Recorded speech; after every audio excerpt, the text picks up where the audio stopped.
Good evening, folks. I'm back again. It's Ross Weaver here again to do another one of my Metal Gear Solid V Explained lectures. In the whole series, we've come to lecture number 26.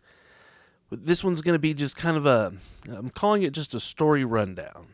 It's it's really it's more, this is like a clerical lecture. It's going to be kind of all of them, it may be one of the most boring ones. I apologize in advance for that, but I'll see what I can do here. I wanted to run down some of the timeline stuff again because I mentioned it as we kind of went along in the lectures the whole way. And there's a couple of points where I really kind of dug in towards the end there, especially like Mission 45's lecture. But I wanted to go back over it in its own kind of focused way and kind of tie it all together with the whole series and how this game's kind of cycle fits in, and the hidden cycle that kind of arises here all fits in with the other cycles that are already kind of there in the game's timeline that we can now kind of delineate a little more easily with the guidance from these. And then as kind of an example of it, I'm going to run down the 9 years, well, actually it's going to be 11 years of stuff in the timeline between 75 and 86, basically all the hidden stuff that this whole lecture has been talking about. I'm just gonna kind of give us what's in the game's timeline, kind of in my own interpretations, my own words, essentially here. So the first thing we should go over are the 9-year cycles. The 9-year meme is a big one when you play the Phantom Pain, especially I think on in a lot of Japanese media. The I'm afraid it's been 9 years thing is kind of a big one, and I'm sure when it's because after it was 9 years after Ground Zero's release, everybody posted that meme, which of course the Phantom Pain came out in 2015, so it won't be the 9 years won't be up until September of this year, 2024. Expect to see that image a whole lot on your timeline then. But anyways, so the 9 year stuff, like I've said, the game starts in 86, right? I've said, and it kind of ends in 95, but that's not really the cycle. The cycle really goes from 85 to 94. If you wanted to really look at it, the end of the cycle is really 1994, the Skullface mission. Like I was saying, how it takes place in 1994, and it's kind of the setup for our fall in 95. As part of the cycle is sort of like at the end of it, there's sort of a big event, and then sort of a little bit of time passes, and then the cycle restarts again. So it's not like the cycle ends and then restarts at the point where it had stopped. There's kind of this 1 year kind of iteration, you could say, in the whole thing. To make the 9 years plus 1, it makes it more of a 10-year thing. So it's a repeating deal throughout the whole game. And you start with 1964. We know that's Seleno Yarsk. It's really telling us that at first, this first story we get from 65 for the first 9 years would be 65 to 74, is really the rise of Big Boss. And that's the events of Metal Gear Solid 3, and really ending with Peace Walker's events. We don't really know what happens in 65 up until about 69. We can kind of guess what happens in 70 and 71 because of portable ops and all that stuff, and the setup for MSF in 74. It all kind of ties together, like I've talked about. But Peace Walker and Metal Gear Solid 3 are kind of the bookends for this first 9 years, you could think of. And 74 is 10 years after Seleno Yarsk, so you could think of it as like if 64 was kind of the big event that ended a previous cycle, then 65 is the beginning of a new cycle, and 74 is kind of the end of it, the end of the Peace Walker operation. And then so 75 would be like the next cycle's beginning. Because we know, like I've said, Ground Zeroes probably takes place in about February of 75. So you could think of the next cycle as kind of starting after that, which is still in 75. And that whole cycle is from 75 to 1984. We know what I've talked about. It ends in 84. It's kind of Big Boss's fall. If 64 to 65 to 74, starting in 64 really was all Big Boss's rise, then the events after 75 are really his fall, and in 84 is kind of like where he's totally fallen. He's done. His story's kind of reached the arc has ended. And his story, we know it doesn't really end there, but in a way it kind of transforms, you would say. So in a sense, it does end there. But anyways, without going too much into that stuff, so then if that ends in 84, then that's why the next cycle really begins in 85. And 85, you could think of the first year of that as, it's probably in the hospital. That's probably where all of the stuff that's going to happen once Venom comes to in 86. All that stuff that's going as soon as he wakes up has to be set up. So I think 85 is probably when a lot of that setup really starts. And there's nothing actually listed in the timeline in 85, and I'll get to it, but there's indications that the hospital stuff probably all started in 85. And we know if that goes to 94, then the big event that's coming is in 95. That's the fall of Outer Heaven. And so the fall of Outer Heaven happens, and then from 95 to 2004 is the next cycle. And that I've kind of subtitled it here, kind of the Metal Gear cycle. That's kind of, the fall of Outer Heaven goes right into the fall of Zanzibar Land, and it all sets up the beginning of the Shadow Moses incident, basically. It doesn't actually get to Shadow Moses, but it's all set up, right? So the next cycle from 95 to 04 is this Metal Gear cycle, and then the next one is kind of the last one from 05 to 14, which is, I think of that as really the Metal Gear Solid cycle, because that's Metal Gear Solid 1 and 05, and then the tanker incident and the Big Shell incident happening kind of in the middle of that, and then in 2014, that's where you've got the Guns of the Patriots incident, and Metal Gear Solid 1, 2, and 4 are all covered there. So right there, that's kind of it. There's all these 1, 2, 3, 4, 5 9-year cycles that we kind of go through with what we have, at least. There may be more in Kojima's mind for before 64 with some of the stuff I talked about, how Ocelot maybe had been sort of the first real Chico, the first boy, you would say, that went through this program and had to experience all this stuff himself. Maybe a different version of it, though. And if there was some way to determine that, well, we've got the formula right here. If the last one stopped in 64, then there must have been a cycle that went back to 55, and so on and so forth. Maybe that's something, for some future other lecture series or something like that. But anyways, that's just something to chew on there, is those 5 9-year cycles that kind of make up the whole history of Metal Gear in a way. And by getting this 85 to 94 cycle, and really the 95 to 04, that's also kind of covered in the game. And then that kind of helping you determine what happens in 75 to 84 all kind of ties in together. And then, of course, the 2005 to 2014 stuff we already know. And 65 to 74, like I've said, we kind of don't know the first half of that, but we definitely know the bookends of that period. So, if those are all the 9-year things, then let's go into one of them, the one that we're all kind of real curious about, I think, the 75 to 84 cycle. I'm going to go through it. And I've got each of the things in the timeline at the end of the game written down here and kind of in my own words. So, again, if you wanted to go over all the timeline stuff like bit by bit, it's really best for you to kind of interpret that after listening to what I've said here, because there's so much to that timeline. I'd probably step on a few mines, so to speak, and get some stuff a little bit wrong.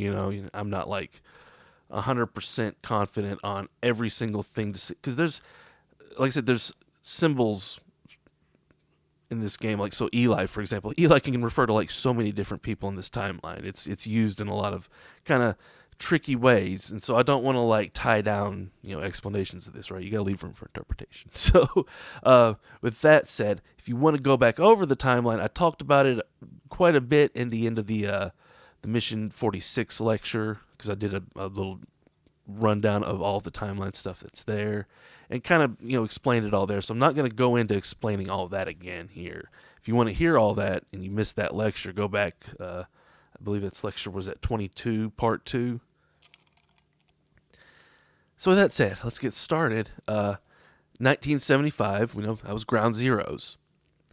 Zero, Fox, and Eva retreat to 10th Avenue in New York City. Basically, after all the back and forth between the offshore base and taking it back from Big Boss's mutinous Outer Heaven whole thing, the base is blown up.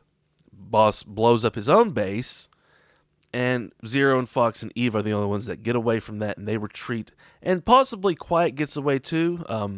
It's not really said in this timeline, explicitly, but Eva, symbolically speaking, is kind of her daughter, is kind of Joy's daughter, right?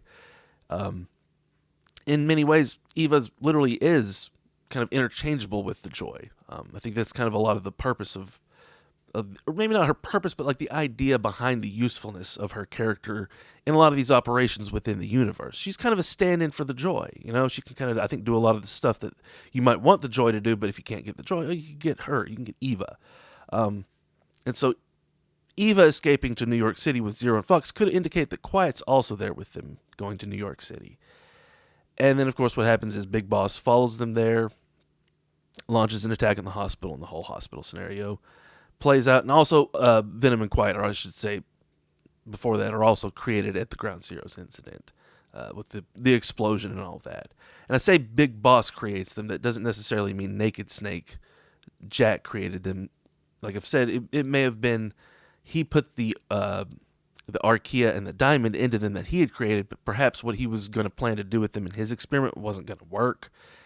Fox, knowing that and knowing what would work, maybe he gave Paz a bomb, because if you really, like I said, if you think about these parasites, the implications of doing an experiment wrong with sort of like live culture, highly mutatable parasite stuff and implanted in your body, just waiting to meet, basically replace your body. It's like you got to do that right?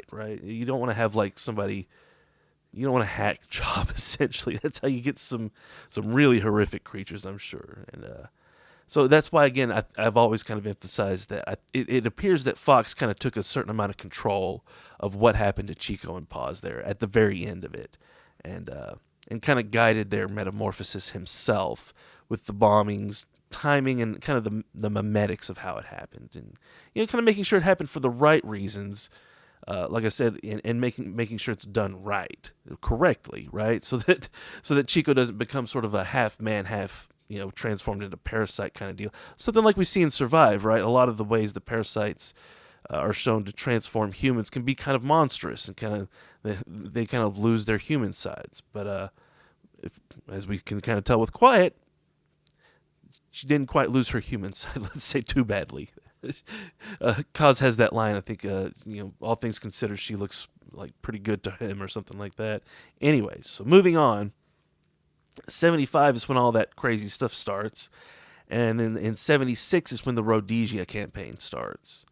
So it indicates if Ground Zeroes happened in February of 75, there was probably a whole lot of, let's say, kind of spy games stuff going on during 75 leading up to that hospital scenario. It might have been kind of quick, but I'm guessing there was a little bit of time that Zero had to kind of get some stuff ready for his own way of, because like I said, I think before all this started in the background, Big Boss was already, Big Boss Naked Snake was already doing his experiments with the Archaea. Let me go back and look this up in the timeline. It's indicated that the Archaea, so Code Talker discovers Archaea in 1973. So I've said Code Talker stands in for all of the original Cypher members, and so the Code Talker that discovers Archaea in 1973 was probably not Zero himself. Zero probably already had kind of a pretty good idea of how to do this stuff. It was probably Sokolov who was this Code Talker that discovered Archaea, and he was probably, again, Huey, and he was probably working under the direction of the real Big Boss of Jack. And I know they don't meet until that operation, but hear me out. Sokolov is there on their base at the end of Portable Ops, and so I think Sokolov was working with Naked Snake, I guess, still at that point, from 70 until, or 71 up until 73. And then I think for the Peace Walker operation, he kind of like, they agree upon a lie, basically, and he takes this identity of Huey Emmerich and goes off the map. Kind of, I think he's maybe even for spying for Naked Snake within the Cypher organization. Maybe he thought, maybe Naked Snake thought that he was sending Sokolov off, or maybe he was, captured and taken from him or something. I don't know. But this Code Talker discovering Archaea in 1973 indicates that Naked Snake was already kind of working behind the scenes during the MSF days to kind of get his global machinations started. And so I think basically in 75, while this decoy of Zero is off in the hospital, Zero's probably actually hunting down wherever Big Boss, now he's Big Boss at this point, 76, wherever he is doing all this stuff, ends up in Rhodesia. I think that's how they figured out he's in Rhodesia, basically. Is I think Zero was out in the field working all of his global contacts and then found Big Boss hooking up with the, it would have been like whatever Metal Gear's version of the Zanla faction was in the Rhodesia Bush War, basically. And so after the whole Zero decoy and, all that stuff at the hospital, Fox goes to Rhodesia, and it's indicated in Rhodesia that Fox actually wouldn't have been offshore. He was probably in South Africa with a proxy base there supporting the Rhodesians, because that is how that conflict kind of worked. Is the the Rhodesians in Rhodesia, sort of the white, sort of British descended nationalists there, were getting support from South Africa, and so that's probably where Fox, as Frank Yeager, set up his, or maybe Frank Hunter, set up his Outer Heaven base. Now, back then, it may have been called Diamond Dogs, actually. But like I've said, how MSF, was kind of the name of the offshore base, but the organization was really Outer Heaven. The name MSF itself was stolen, right? Like, MSF is military, it's really Doctors Without Borders, Médecins Sans Frontières. Right? Medicine without borders. Medicines without borders. Doctors, médecins without. Anyways, my French is terrible. Sorry. So the name MSF being stolen kind of ties in with how I think all these Cypher members steal real people's identity and then take them on. And so I think basically Naked Snake, for his Outer Heaven scheme to get a arm of it in Nicaragua, he couldn't do it with the name Outer Heaven. I think like the organization had to have cover, so they named it MSF. And so I think like the MSF name was always kind of meant to be seen as a lie, essentially. And it was kind of openly known to be a lie by a lot of people within the organization. And so I think Frank Hunter kind of evolved that by naming his base in South Africa probably Diamond Dogs at first. So they were Diamond Dogs and known as Diamond Dogs, but they were probably secretly really Outer Heaven, because I think he kind of took it back a little bit. And because it's essentially this Outer Heaven, the South Africa base, ends up becoming Outer Heaven, because that's where we know the Outer Heaven base that's destroyed in Metal Gear 1 in 1995 it's near Johannesburg in South Africa. So that's where Outer Heaven comes from. Essentially, it started as a Diamond Dogs base that Frank used to stage all of his incursions into Rhodesia to fight against Big Boss. And, at that point, like I said, I think Big Boss had kind of been sort of dethroned within the organization of Cypher because he'd been seen as a mutineer, essentially. And he was kind of like, let's say they cut ties with him, right?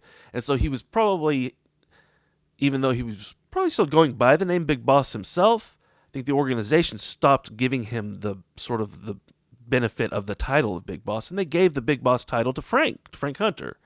And I think that even though they maybe called him Snake, he was really Big Boss, essentially. Does that make sense? It's kind of crazy, but I think that's where the whole, like, you're called Snake in the Phantom Pain, but you're kind of secretly Big Boss the whole time. I think that's where that kind of starts. It's also kind of a callback to how, after 1964 in Solano Yarsk, Naked Snake was technically Big Boss, and he was awarded the title, but he didn't go by the name until after 1974, until after the end of the Peace Walker incident. So there's this kind of like lag time between when you get the title and when you go by it. And they're not necessarily like one comes first or the other comes first. It can be swapped, basically. And so I think in this case, it's like the real Big Boss at this point kind of has swapped over to being Gray Fox in 1976.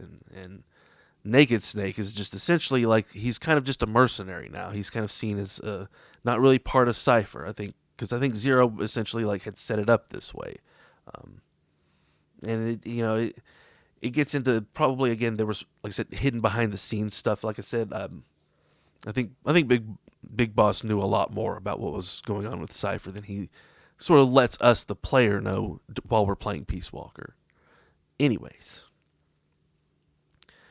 during this time in 76, while Frank's out in Rhodesia, I think Venom is also loose. I think Venom was, like I said, recaptured by Big Boss's guys after he was, created enough of a scuffle basically for Fox and Zero up in the sky to get away.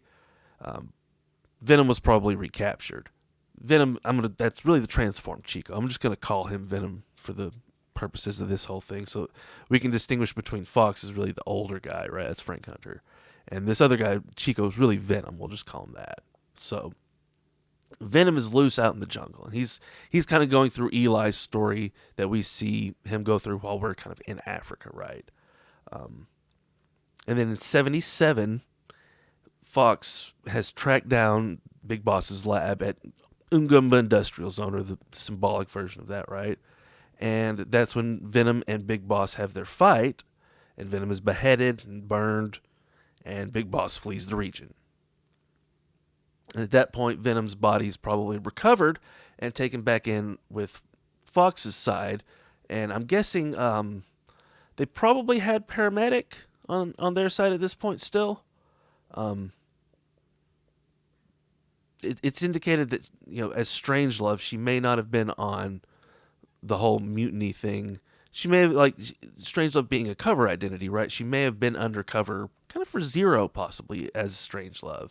Because Strangelove is so manipulative of Big Boss, essentially, it indicates to me that her cover as Strangelove probably wasn't something she agreed upon with Big Boss before all the Peace Walker stuff happened.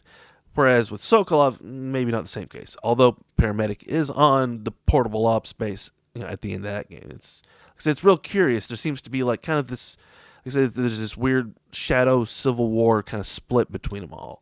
Anyways, so in 77, the lab is located, it's destroyed, and Venom is recovered and brought back. And it seems like he's kind of undergoing therapy between 77 and 79. And in 79, now, I don't know what all leads up to this. It seems like, there was something that was not right here, basically, in his therapy or something. Something caused George and Ricardo both to rebel in 79. Now, we know George was, he was in the Patriot Scare, right? He was being raised by Zero and his people, right? As part of the whole Les Enfants Terribles thing. And we're told, that program was abandoned in 76. Well, that was really when Big Boss was deposed, right? That was when it was really shut down. But as I got to, I guess you'd say, in the lectures, he kind of carried on the experiments after the whole thing was abandoned. And it was kind of like this dirty little secret, right? So perhaps there were some other dirty little secrets or something like that between 77 and 79 that came up that caused George and Ricardo to kind of basically resent their captors or their care, essentially. And so they rebelled and joined Big Boss in Iran, it seems like. This is also this would match up at the time when Strangelove was killed. And, Fox probably Venom probably went berserk, and in this whole in the timeline, there's this, the Iran hostage crisis. So the hostage crisis is probably the thing that ended in a lot of Cypher members in their current forms being killed, and they probably had to essentially, forcibly be transformed into some other form. Like I said, that's probably where the Dr. Strangelove identity dies, and Dr. Clark probably came after that. This is also in the timeline. There's a double flash listed, so that's probably, again, Big Boss is still doing his Les Enfants Terribles projects. He's probably made at this point Vulcan Raven and Decoy Octopus, and this is sort of like the end of the Africa campaign at this point, and now we start the Afghanistan campaign, essentially, which is really Iraq and Iran. And so in 1980, we're told that Hal is born. So if Hal is a product of Sokolov and Paramedic's genes, so that indicates that if Paramedic was killed in 79, Sokolov might have been killed as well. and Hal's birth might have come out of that event, basically, and whatever transform versions of them, as in Sokolov and Paramedic, came out of that. Hal might have also come out of that whole sort of conflict there, essentially, which, kind of screwed up, but it also kind of ties Hal's origins in here with Chico's origins and everything with this game, right? And George's origins, too. And so, like I've said, I haven't mentioned Hal a whole lot in this game, but, you can kind of go back and think of a lot of what happens after, in the Afghanistan campaign, and imagine, Hal being there and being subjected to a lot of like the other terrible stuff that we know goes on to like Chico and stuff like that. So, that sets kind of the stage for why Hal's the way he is at Shadow Moses, essentially. So, it's also indicated that this Iraq battlefield is where Ocelot and Zero kind of are both locally supporting whoever's fighting in Iraq against Iran, because Big Boss is hooked in with the Iran side. This is where Zanzibar land came from. Zanzibar land was probably in some... Oh, no, it wouldn't have been in Iraq, I'm guessing, because in... I just forgot that in Rhodesia, Frank didn't have his base of operations in Rhodesia. He had it in a neighboring country, right? And that's kind of the paradigm here is Outer Heaven, based out of Colombia, had an arm of itself in Nicaragua and was operating in Nicaragua there, but they're really based out of Colombia, right? So it's like they have an you could think of the MSF base more of like an FOB. And they're the main base that we're operating out of in Peace Walkers, really in Colombia. So, if we're operating in Colombia or out of Colombia into Nicaragua, then we're operating out of South Africa into Rhodesia. Then, if we're operating in Iraq, then it makes sense our base isn't in Iraq; it's in some neighboring country. And so that may be where the Afghanistan stuff kind of comes in. It could have been some other neighboring countries, though, that's also neighboring Afghanistan and Iraq, but the question of where Zanzibar land is a very curious one, and I've seen some good videos and speculation on that one over the years, and I don't want to like stomp all over all of it, but this is where Zanzibar land came from, essentially, is wherever Frank's base was here, it had to be, like I said, in an adjacent or neighboring country where he could fly in and provide local support without sort of like being part of that local kind of stuff. And so that's why, again, the U.S. and the Soviets are supporting the Iraqis here in this struggle against the Iranians, as it says in the timeline. So, in 81, it's indicated that despite all this, Big Boss's side basically starts winning and destroys Fox's base. Possibly, the Iraq-Iran stuff. Now, I haven't looked a whole lot into the history of the Iraq-Iran war. I watched a little bit of stuff a little while ago, and I'm kind of forgetting now. But in my mind, Kojima's using that war, and the way he used the Rhodesia War is kind of and not the whole Rhodesia War, but just the Rhodesia War from really 75, maybe late 75, early 76, all the way into 77, just those years, just those 2 years. That's the Rhodesia conflict in those 2 years is kind of the setting for Metal Gear stuff. So the Iraq-Iran war might not be in its entirety kind of supposed to represent symbolically what's going on between Big Boss and the other sides here of Cypher. It could be like a small portion of that conflict, or maybe even cut up portions of it, kind of remixed or something like that. Because if you get into the story of how that war played out, it's kind of an interesting one. The problem comes in, basically, if you try to figure out when did the Iraqi forces push far enough into Iran for Big Boss's base to possibly get invaded and all that stuff, right?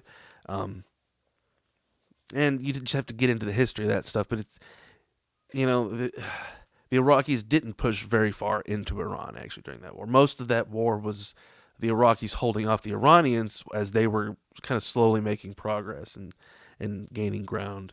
But like I said, I maybe getting a little bit of that wrong. So if you want to just go check out the history of the Iraq-Iran War around 1980 and 81 and around that that whole area, all the politics and everything going on at the time, that probably all is, like I said, symbolism for what's going on in Metal Gear's world at the time.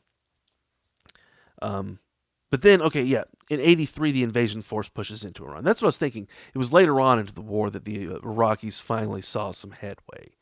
And so, yeah, it's probably in 83 when the Iranians start losing. The Iraqis make enough of a sort of a carve enough of a path into Iran that from there somebody can launch an attack on Big Boss's base somewhere. And I think that's kind of in Metal Gear's world what stops this whole conflict is in 1984.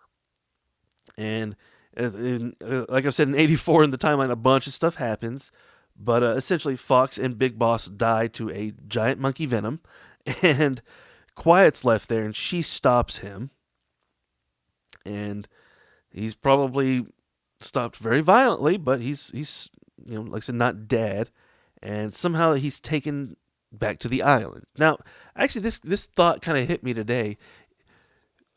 It could be possible that he was beheaded again. Actually, I was thinking, because he's so large, like how there's this question of how did Big Boss make a giant kind of monkey, berserk kind of, Gohan, Chico, Venom, whatever you want to call him, and how did he do it with whatever resources he had? Indications are, like I said, he's been cut off from Cypher, and he doesn't get a whole lot of extra help after 75. It's like he just kind of has whatever he can kind of keep, and maybe a little bit of stuff he can take back here and there. But it seems like I said, Paramedic probably doesn't really want to do his whole revolution thing that in the way that he's doing it, because he's basically forcing his way on a lot of other people. He's not letting the world be, y'all, essentially.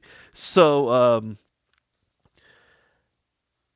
maybe the way they had to shrink Chico back down involved him, instead of taking the whole giant back, maybe they just took his head back. I don't know.